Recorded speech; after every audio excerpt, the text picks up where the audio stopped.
What began as a fragile pact in Jeddah has unraveled into a storm of missiles, drones, and recriminations, burying the 30-day ceasefire under the weight of more than 6,000 guided bombs, 2,200 Shahed drones, and 70 missiles launched by Moscow, according to Ukraine's Deputy Foreign Minister, Andriy Sybiha. Marking 1 month since the failed initiative, Sybiha wrote on April 11th via X that Russia refused to accept a full interim ceasefire proposed by the United States. On March 11th, Ukraine unconditionally agreed to the proposal in Jeddah, but Russia rejected it, instead demanding conditions. Instead of de-escalation, Sybiha claimed, Russia intensified its aerial assaults on civilians and infrastructure.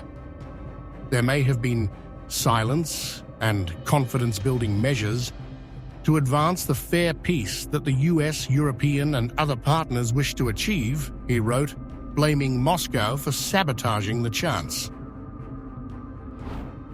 Yet Russia paints a different picture. Alexei Polishuk, director of the Second Department of the CIS countries at the Russian Foreign Ministry, accused Ukraine of violating the energy facility strike moratorium over 60 times since the agreement was signed. Speaking to RIA Novosti, Polishuk said, Moscow is forwarding documented evidence of these alleged violations to the United States, which co-authored the ceasefire initiative.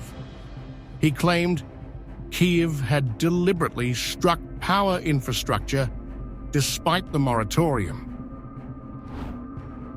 Against this backdrop of deepening distrust, US Special Envoy Steve Witkoff entered the scene. On April 11th, he met Russian President Vladimir Putin in St. Petersburg for more than 4 hours of closed-door talks focused on aspects of a Ukrainian settlement, according to the Kremlin.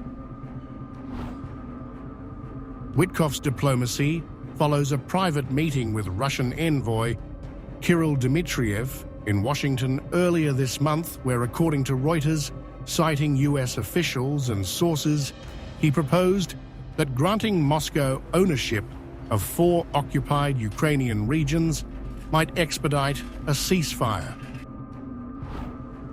But as Witkoff's back-channel efforts unfolded, Donald Trump voiced growing frustration over the stalemate. On the same day as the Putin meeting, he posted on social media, Russia has to get moving. Too many people are dying, thousands a week, in a terrible and senseless war. While official Washington keeps its distance from these unofficial peace overtures, the core reality remains unchanged. The ceasefire lies shattered, and the war now burns hotter than before. Its fate dictated not by peace tables, but by pressure points and power plays.